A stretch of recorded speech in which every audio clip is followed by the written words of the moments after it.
he is. Welcome back. Now, let's talk a bit of education, because we can't really cover it all. Universal access to education has been a prime target for Nigeria over the years, and the country is committed to providing basic education to all citizens. You hear government talk about that a great deal. In 2008, the federal government, through the Nigerian Educational Research and Development Council, developed the 9-year basic education curriculum in schools by realigning all extant primary and junior secondary schools curriculum to meet the target of UBE.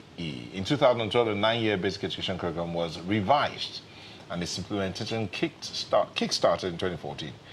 Question is, how well have we improved on this so far? How effective has that curriculum been? And then, I don't know, we still find them not being able to spell simple words. Not being able to construct simple English sentences. And that shows up at the university tertiary level. Okay, anyway, so to help us look at all of this, we have in the studio Annie Bassey-Eyo, who's an education specialist. Thank you for joining us. Good morning, thank you. He actually trains teachers, he says. And Taiwo Salau, member Education Reformers Innovation Team. My name is actually Adetola Salau. Adetola Salau. Sorry about that. Okay, Adetola, so let me start with you. That question. So how well would you say this revision, which kick-started, in 2012 it was done, the 9-year basic education thing, then it kick-started in 2014. But how effective would you say it's been? Well, we have a major issue when it comes to implementing policies in Nigeria. It always comes down to execution. Our execution has not been great. And Annie and I were actually having a discussion while we were waiting. And I said a huge part of the reform that we need to embark on here in the curriculum space has to do with moving away from our curriculum being focused on just our subject, but being focused on what the learner needs. It needs to be learner-centered. There are 3 forms of curriculum, and one of them is subject-based, the other one is learner-centered, the other one is problem-centered. We need to really focus on what the learner needs. You see in a lot of the countries that where they perform very well on the PISA test, their curriculum is really learner-centered and is really focused on what the learners will need when they come out in the workplace. And that's what our team, the Education Reformation Innovation Team, we're working on. Okay. I'm sure your research has also told you what subjects would form what you classify as learner-focused. Oh, yes. What subjects are those, please? I'm a learning scientist, actually, and I'm really focused on learning, research around learning. And I wouldn't really say subjects, I would say areas. Okay, areas. And there are 6 areas that we have seen: collaboration, critical thinking, let's see, communication, compassion. The 2, they'll come, as I'm remembering them, they'll come, I'll recall them. But these areas have to do with how, okay, yes, being global citizens, and the other one will come. Okay. Yes, okay. And, let's switch to Annie in the meantime while you search for that one. Yeah. Annie, you said to us before we went on air that you train teachers. Yes. So not me particularly. Yeah, I mean, you have an institution, well, you have a concern that does that. That's a very strange kind of business to go into because we have colleges of education all over the country. Why did you opt to do this? Okay, so my previous background, used to be an investment banker. I'm a chartered accountant and a finance person, but we still need to teach, don't we? Life is a long life learning process. So in 2009, when we had the really bad NECO results, my co-founder and I looked at the Nigerian education value chain, and we realized that one of the areas where there were issues was actually the teacher. And it wasn't just the teacher in the sense of those that are out of service or pre-service that go through the colleges of education, but the ones that were in service. And the performance, we saw there was there was a huge conundrum. There were issues of quality of the teachers actually at the center of the training. So we did a lot of research and found out that it was mainly the government that was providing some sort of continuous professional development, largely through what you call the National Teachers Institutes, Kaduna. And we set up this private concern back in 2010. And between 2010 and now, luckily enough, we've been able to train about 20,000 teachers on continuous professional development and e-content to about 250,000 Nigerian teachers. The teacher is central to curriculum. Definitely. And we need to understand that the curriculum is really an instrument to achieve learning outcomes for citizens of a particular country or a particular society or a particular homogeneous group in the future. And in this context of Nigeria, it's not just about creating a curriculum, but also enabling the key stakeholders of the curriculum to implement it. So I hope I've answered your question why I went into training teachers. They're an important aspect of the value chain, and they're an important ingredient, and therefore we need to kind of ensure that we provide the services that enable that to continue. Okay, staying with you, I'm looking at the 9-year BEC, that's the basic education curriculum, and the basic features, core subjects, electives, and there's just one elective subject which is optional. Then there's another foreign language, pre-vocational studies, and then basic science and technology, religion, national values, and pre-vocational studies as composite subjects. The question is, the features of this, of the 9-year BEC, do you think the role of the teacher was considered in all of this? I'll still come back to that learning curriculum. Oh, yeah. But let me finish with him as regards the teacher and this BEC. You know, it doesn't matter how bad a curriculum is. A teacher, a good teacher, can implement and step down in a curriculum if they have the basics. When I meet a minister or a commissioner of education or a key stakeholder, what I often tell them is that it's not about these beautiful schools or laboratories. You have teachers in Kenya teaching under a tree, and the learning outcomes are far better than a lot of top-range private schools. So the teacher is an essential ingredient in that whole process. So I don't want to be so semantic about the issues of the BEC, the current curriculum. I believe that if a teacher is provided with a skill set, they should be able to implement that curriculum to some extent. However, the larger problem we have with our curriculum is not even about the teachers, I think. The biggest problem is we're trying to create a curriculum in a vacuum. The visioning is what is the missing ingredient. What are we really training for? Are we training for a Nigeria of 2030, a Nigeria of 2050? Have we imagined what Nigeria will be in 2050? Because you need to kind of have that leadership and that whole visioning. And that's not something that happens at the family level. It's not something that isn't happening at the ministry level. It's something that happens through a very robust and high-level economic planning team through the highest level of governance, you know, through the judiciary, through the Senate, through the executive, to kind of help us as a country imagine, envision where we're going to. When we know where we're going to, then we can build a curriculum. So for instance, if Nigeria is going to become a center of ICT in 2050, then our curriculum will be skewed towards STEM, and even the vocational track will ensure that people who drop out at JS3 can go into coding, can go into social blogging, etc. I was telling someone the other day that one of our competitive advantages in Nigerians is branding. The average Nigerian may not have a substance, but by the time you see him or her and their business, they are well branded. So maybe that's a whole business. We could end up being brand entrepreneurs for the world. So if we don't look at what are we really planning for Nigeria, what is the Nigeria of the future, that's the missing piece. So one of the things you said where you want to talk about elective was agriculture. At the primary level, I believe it's introduced at primary 4. Okay, just hold your thoughts there. We'll take a moment and we'll be back to continue this conversation. Please join us again. It's good to have you here with us. We're looking at the education situation, the basic education curriculum across the country. And just before we went on that short break, Bassey-Eyo, Mr. Bassey-Eyo was talking about the question of vision, educational vision. What kind of nation are we building? What kind of people are we building? Is it Nigeria of the now, or Nigeria of 2030, or a Nigeria of 2050? Are we looking at a nation that's a hub for technology, for branding, or for what exactly are we seeing in our tomorrow? Well, let me come back to you, Adetola. The question of curriculum. Is it possible to have each state or region develop its own curriculum? Because I think at the same time, maybe, Aleo, you help us understand, at the same time, it looked as if some parts of the country had a curriculum that was focused on one thing and the other part were focused on the other, and they were all thriving in those areas. Is it possible? It is possible to develop and drive, just like you said, having a vision towards, okay, this is what we want to do. So yes, it is possible for us to break out in whatever strengths we have and focus and gear the curriculum towards that.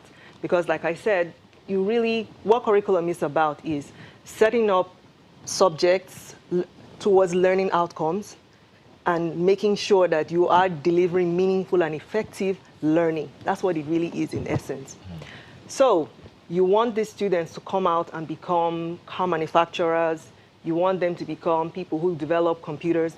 Then you start building that from the elementary school all the way to secondary school.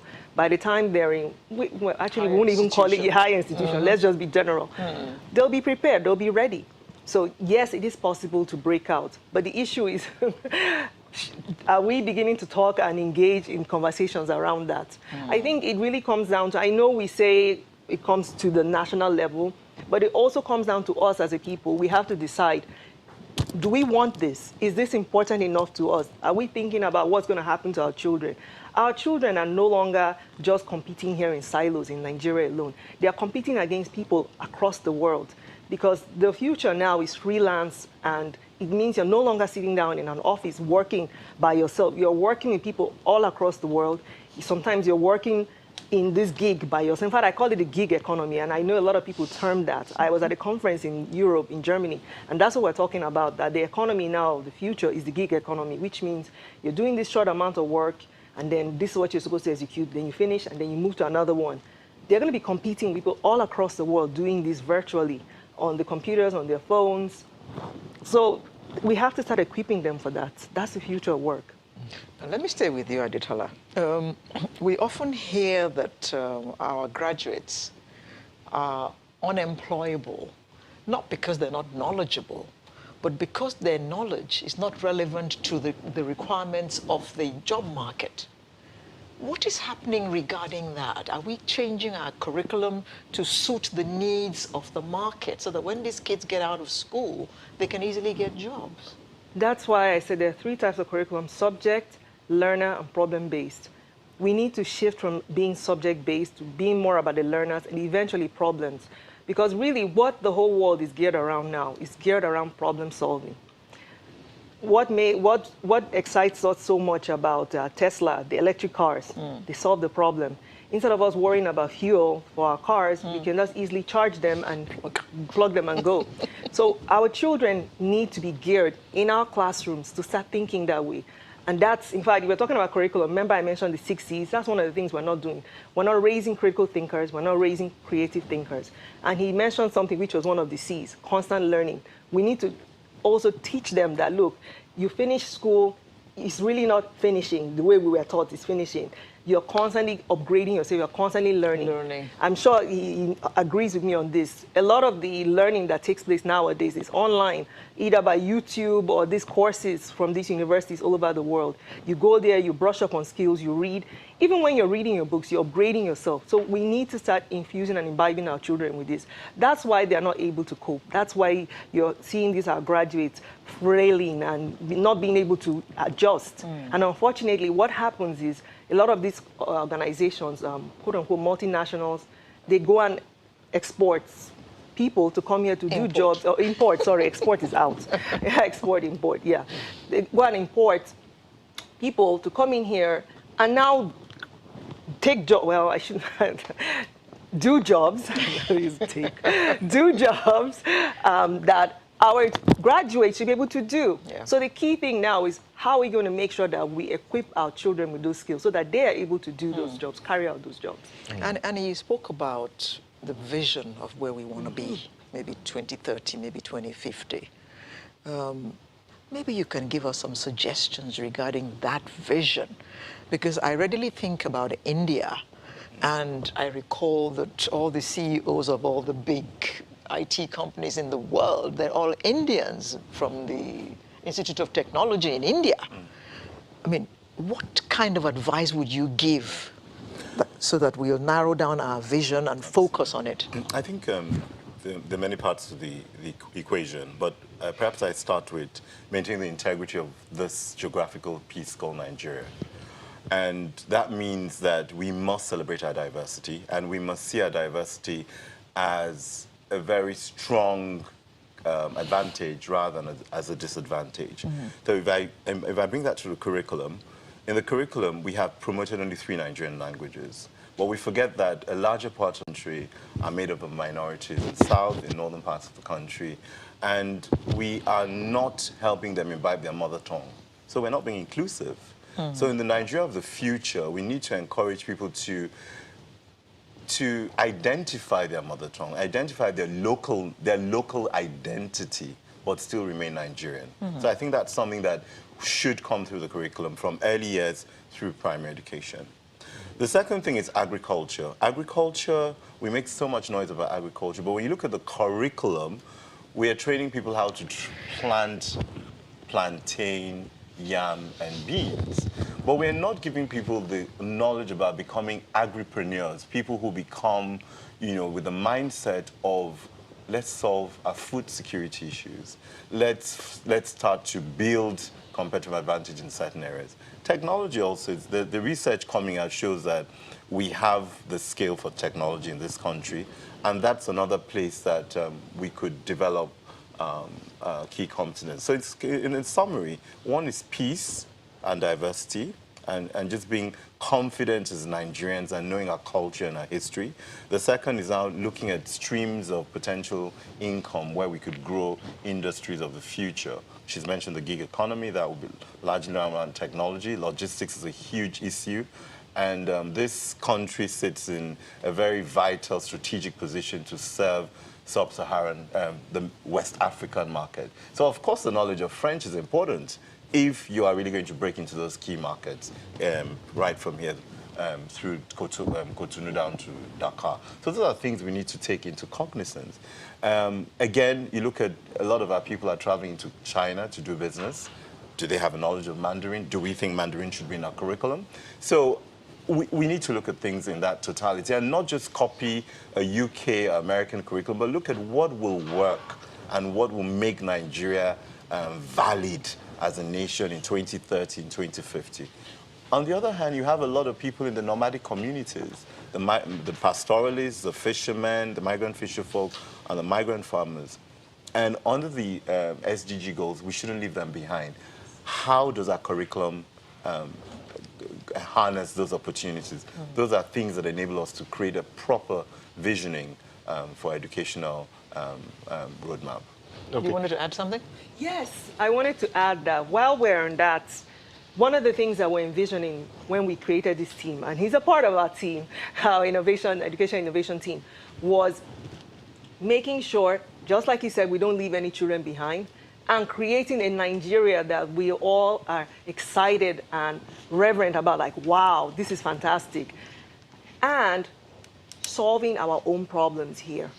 To me, that's endemic of everything else. We can't keep importing people to come here to say, oh, how do we do this? How do we fix this road? How do we solve our healthcare crisis? Let's empower our children and equip our children here with the skills to solve these problems here.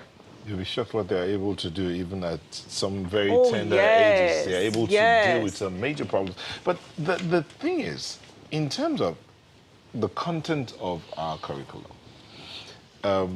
when I went to the university, I was told by my HOD at that time that in the University of Nigeria at that time, before, 2 sessions before we came in, that was when the curriculum was changed. He said, you do 40 minutes of classwork, you spend 1 hour practicals on that which you did.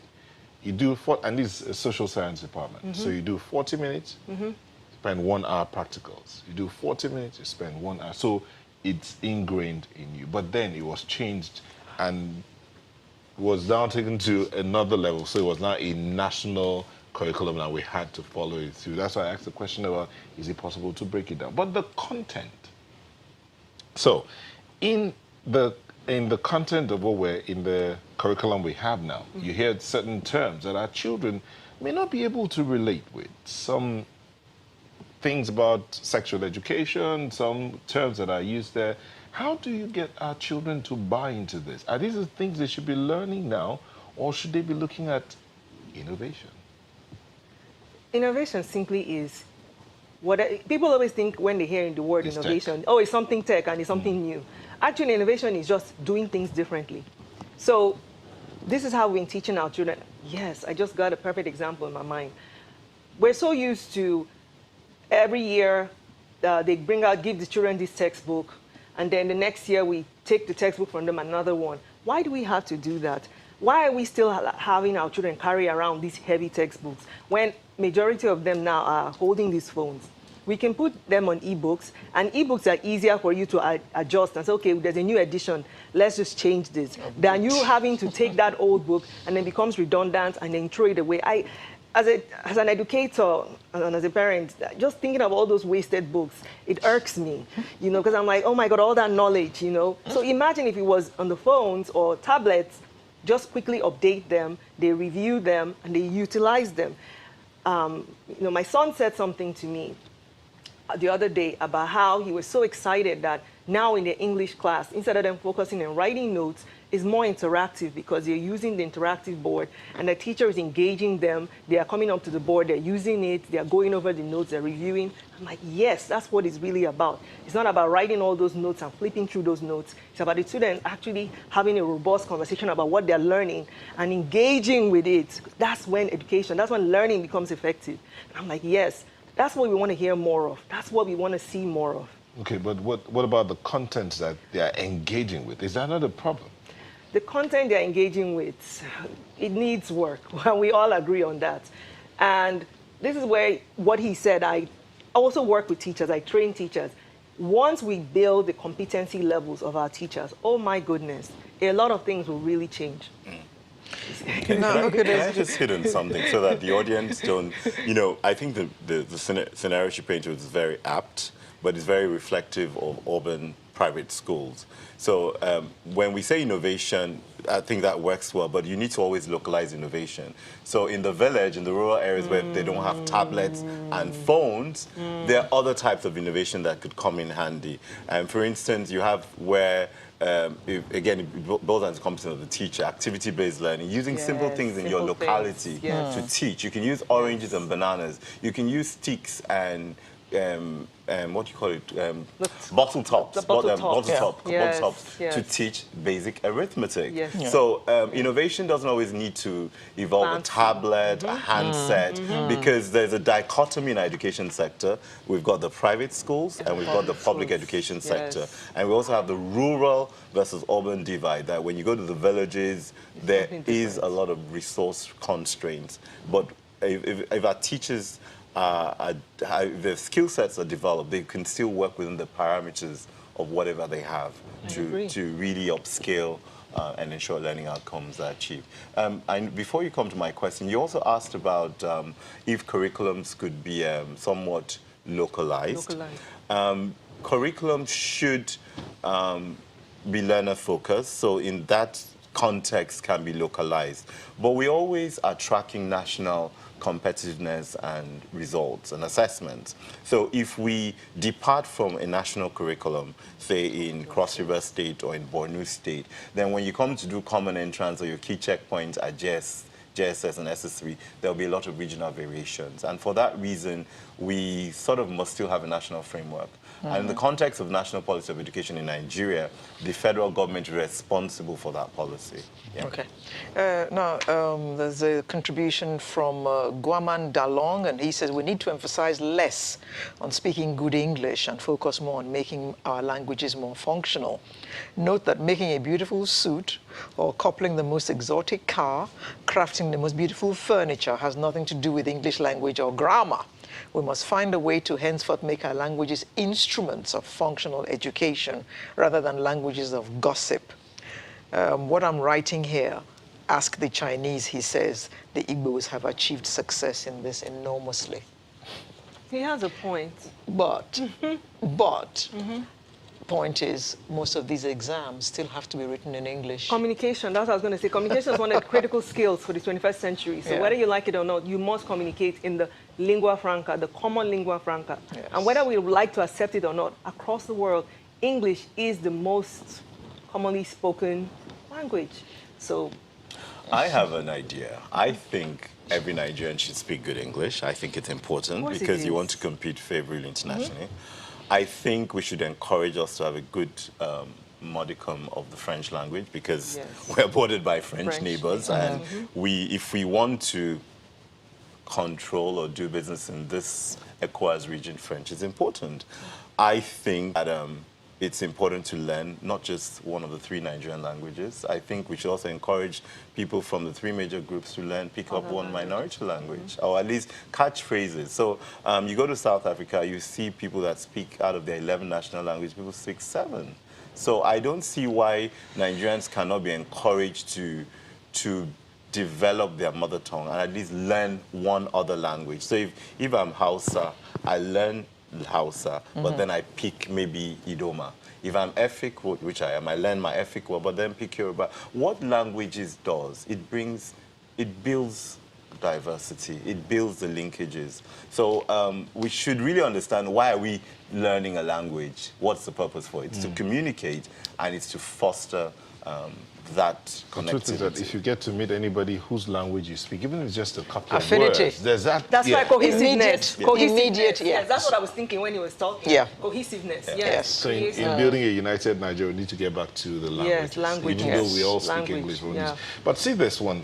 Victor Igbuji says, private teachers in Nigeria, especially in Abuja, where I work, are not under the minimum wage. Some earn as low as 15,000 naira. Ouch. And how would that teacher be encouraged to impart knowledge? best. Especially when the teacher knows that that child pays as much as 200,000 naira a term. Oh, God. More than that. So, no, I'm using, just let's use the barest minimum. Some even pay as low as 170,000 naira in Abuja, using Abuja, since Victor is writing from Abuja. But if a teacher knows that child's paying that much, and he or she is getting, without the necessary equipment to teach, he or she gets 15,000 at the end of the month, how would that teacher be encouraged to? This is why one of the things that we're talking about in our team is getting the public to buy in to what we're doing. These parents need to buy in and also push that policy needs to change about how teacher welfare is considered in Nigeria. I agree. If somebody's earning that, why would they want to put in their best? And you do want the best for your children. Think about it. When you're taking them to the hospital, you want quality care. When they're eating, do you feed them junk? You want them to eat good food. So you want the best content in their minds too. If you're only giving teachers that, they're not going to give the best content to your children. So yeah, these are things that need to be changed, and those are things we're working on. But like I said, the public also needs to join, and there needs to be an outcry about this. I think what the gentleman, I think you mentioned Abuja, is a private sector scenario. Yes. It's not dissimilar in the public education sector. In fact, a large chunk of the budget within the Ministry of Education goes towards the teacher upliftment. You know, because the teachers get enough pay, they have what you call a TSS, welfareizer and subsidized pay given onto the teachers. So it's a function of the profession. And the regulator, which is Teachers Registration Council of Nigeria, must work, and we must encourage them to strengthen the professionalization of teachers so that we have different types of teachers. I mean, everyone is not a medical doctor. You have a professor, you have someone with resident experience, and you have someone who's just a house officer. And the same way, it's the same thing that must happen in the teaching profession. Also, we find that because the public sector has not been able to fully cater for the needs of the citizens, the private sector has come in. And there are different types of schools in the private sector. In Lagos State, a survey was carried out with DFID, and it showed that a large population of teachers in Lagos, a larger population of teachers, were actually through the private education system. And when we talk about private education system, don't think it's just the Granges, the Avicennas of that you have available. You have a lot of smaller, low-cost schools that are providing quality education, access to good education. And it's a question of economies of scale. It is. You know, so we need to look at that in context of school fees, in context of the locality. But in essence, we must build the teacher capacity. Okay, we will need to take a quick break here and come back to continue the conversation. Please join us. Good. Thank you for staying with us. Let's take some comments here. Emiola says, I think our leaders intentionally keep education budgets low, merry-go-round in strategy and implementation, because if we are learned, we will ask questions. When we ask questions, it will undermine their political paths. He says our curriculum is outdated and cannot support future development. What you say? She's revising its sentiments of a lot of people. And like we said, I mean, yes, it does come from the top, but also we as parents, public stakeholders, should be making sure that we're building the capacity of our children in whatever forms that we can. Whether it means you're reading books to them, you're also exposing them to the best of what pertains out there. I think when you look at the budgets, particularly the education budgets, the budget of the education sector is usually the second or third largest budget. But a lot of that is overheads. So we have a lot of personal overheads. And under the Federal Ministry of Education, you have 52 agencies that sit under that ministry. 52, yes. So it's a very large agency with a lot of administrative overheads. And it's not a function of the ministry, it's a function of our civil service. And until we imbibe on civil service and public sector reforms, these are things that would always recur in our budget. Right. So it's a bigger issue than what people think it is. Yeah. Okay, weigh in on this one. Victor Ariola says Nigeria is confused about going Eastern or Western. Easterns don't educate everybody for outward exposure.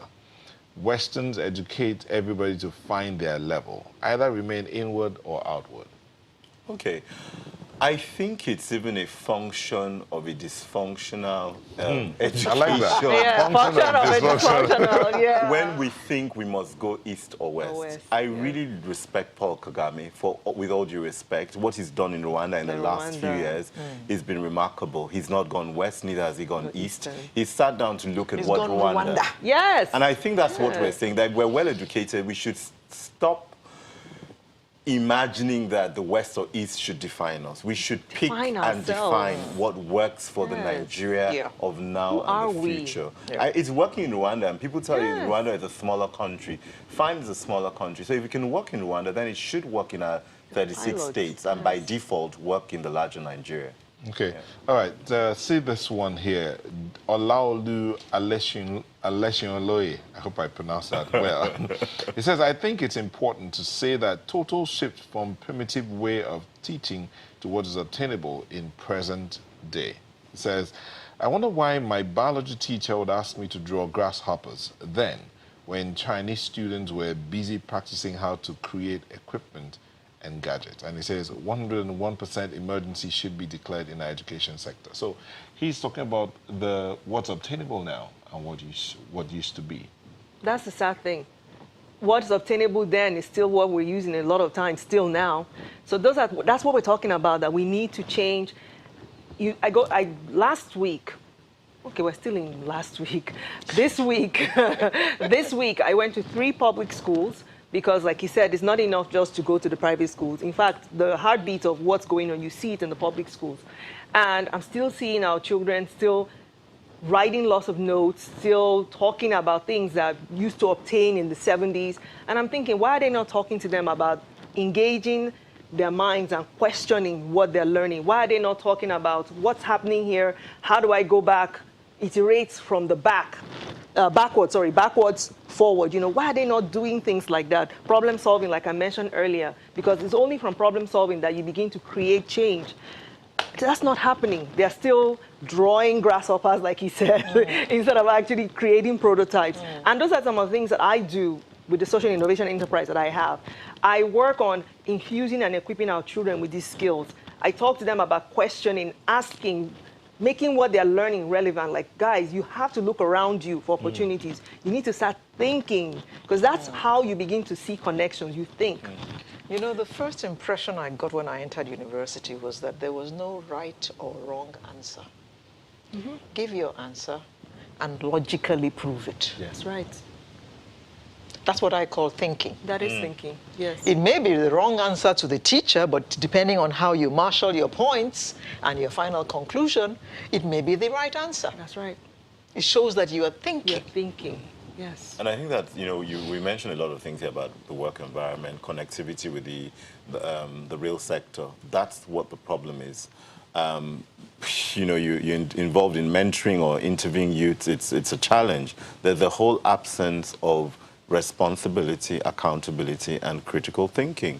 And that's something that, you know, I keep saying the teacher is a central part of the curriculum. The gentleman did mention, why is he drawing grasshoppers? If a teacher feels that you are art inclined, and by drawing grasshoppers, you are engaging with a topic, that is a way of implementing. So it's not a one size fits all. No, it's not. You know, it's really about how, as a teacher, you are engaging your learner in that. So you find some people, you know, there are different types of learners. Some learn by drawing, some learn by being left alone in the outside, some learn through enterprise. So his comment about drawing is not necessarily, it's primitive. If you look at where he's coming from, and indeed you harped on that, the fact that he or she is actually looking at, can we just move away from what is and look towards the future? You started that when you talked about what kind of Nigeria do we want to build. But you see, we've talked about the government, we've talked about the teachers, we've talked about policymakers. Let's come back in the next few minutes, look at the role the parents. That's what I was alluding at when I was mentioning the power resource. Remember I mentioned that earlier? Yes. What role can the family play in educating the child, even with the worst of curriculums, even with the worst of teachers? Many families do not pay attention to the children's education anymore. So you want me to go ahead? Or? Yeah, go ahead. Because you look like your father, mother. I do know how many strokes I got with the ruler on here for the 2 times table, the multiplication table. 2 times 1, 2, 2 times 2, 4. How many people do that now? Oh my God. There are different types of parents in our society. We have very exposed parents. We have involved parents. We have parents who are illiterate. I'll start backwards. So in public sector or public schools, a lot of the parents who are, if I may use the word illiterate, do not even know what their kids need. You know, they're because the teachers and the school systems are not as supportive as they were 20, 40 years ago. So there's a whole divide about what does my child, they just know the children go to school, are they paying for an exam, but to what ends?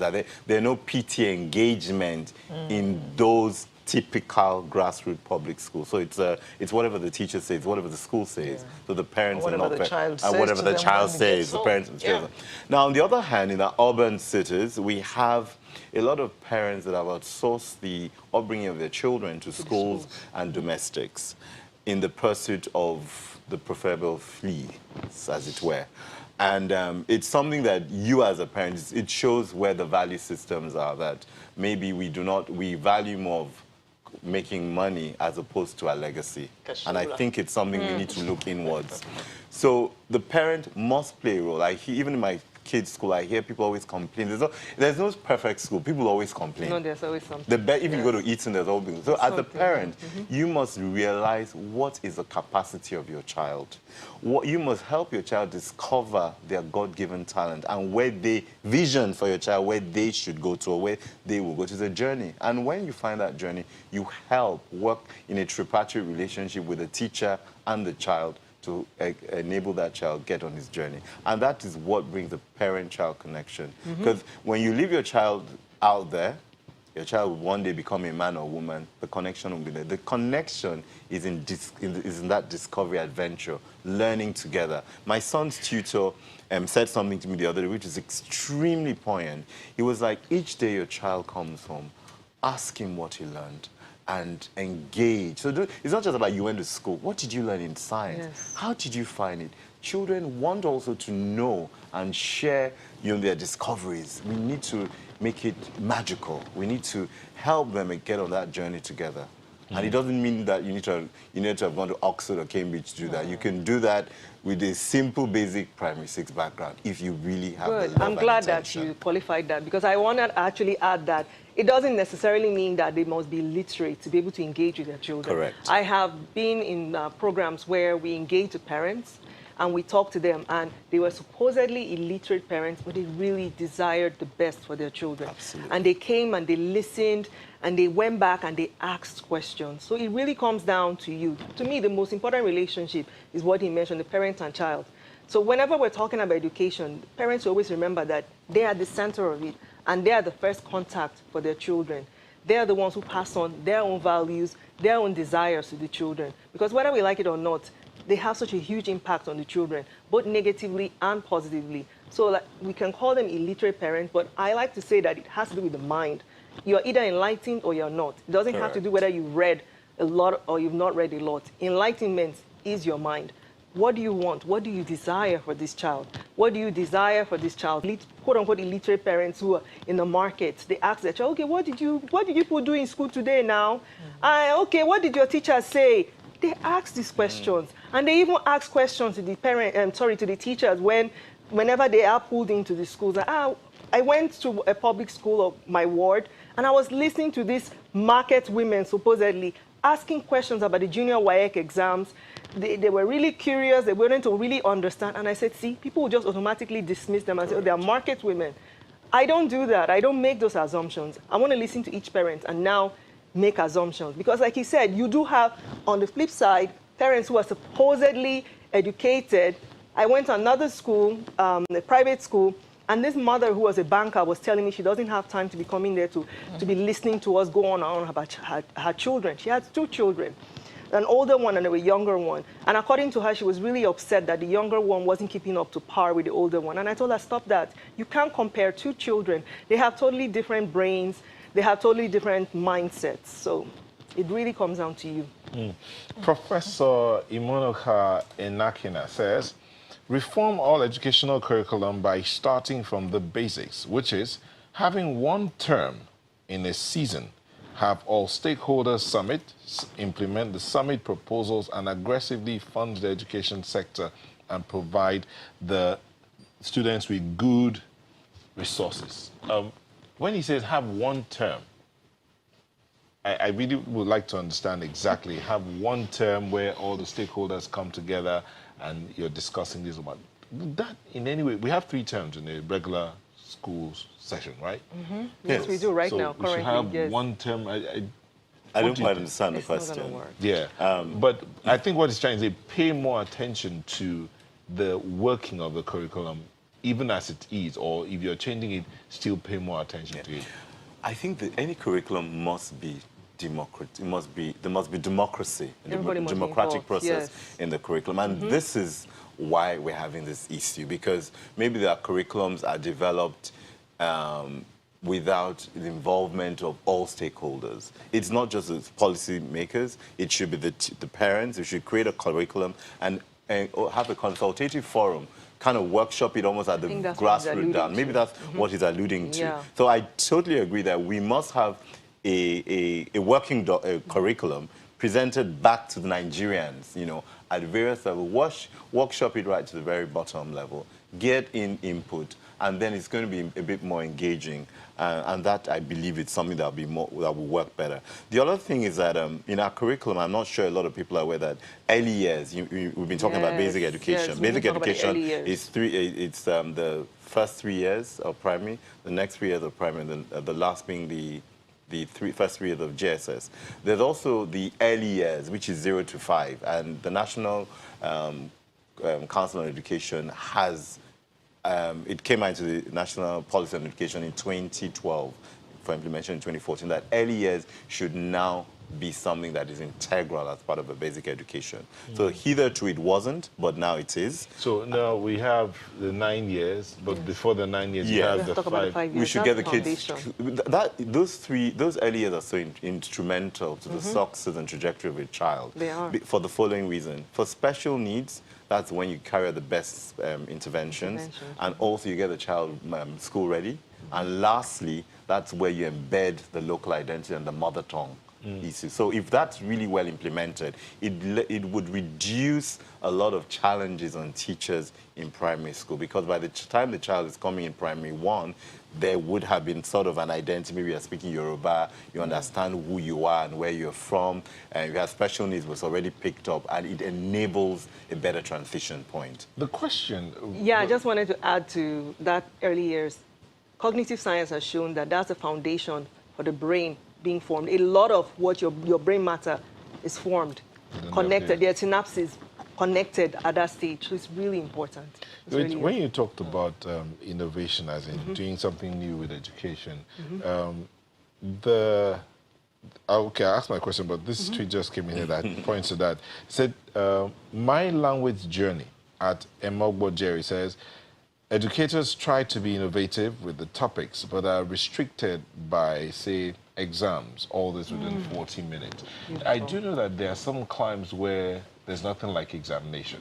Yes. There's just Japan, the learning Finland, and all of that. Yes. How does that tie into ours where you have intermittent examinations where you need to take it? You have to be creative. As an educator, you have to be creative.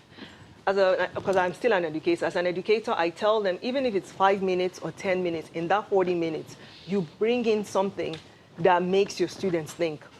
Either a short activity, a session where they're asking each other questions, a session where they're working together, because teamwork, collaboration, remember that was one of the 6 C's that I had mentioned earlier, is a huge part of the 21st century. We're not working alone. We work together. We have to work with other people. So it's really important that, yes, you have that restriction with 40 minutes, but you got to do something during that 40 minutes to make sure that you're moving our children to become progressive thinkers, that they're beginning to see things from the other perspective so they can do it. It's hard work. That's the thing. We need to stop staying in our comfort zones. We need to shock ourselves and do that work. You want to say something else? I think you just kind of said it all. We just have to be think out of the box, and we need to keep localizing. In being creative, if you really had a heart for the child, the people in your class to learn, you will find solutions. And the solutions don't always need a huge amount of money. The gentleman in the tweet, you mentioned, you said something about a retreat, a term, and funding. I don't think funding is a problem in Nigeria, funding as a sector. It's about knowing that we get money to the right projects. Otherwise, it just becomes transactions without outcomes. So we need to ensure that whatever money is coming in actually goes to projects that create learning outcomes and is positive outcomes for the education sector. At that point, we'll hang it there for now. We're never done talking about education. No, it never ends. We're never done. But thank you so much, Adetola Salau, Member Education Reformers Innovation Team. Thank you for coming. Thank you. Also, here's Andy Bassey-Eyo, who's an education specialist. Thank you very much. Thank you. Sunrise will be back in a moment. I just had to chip it in there.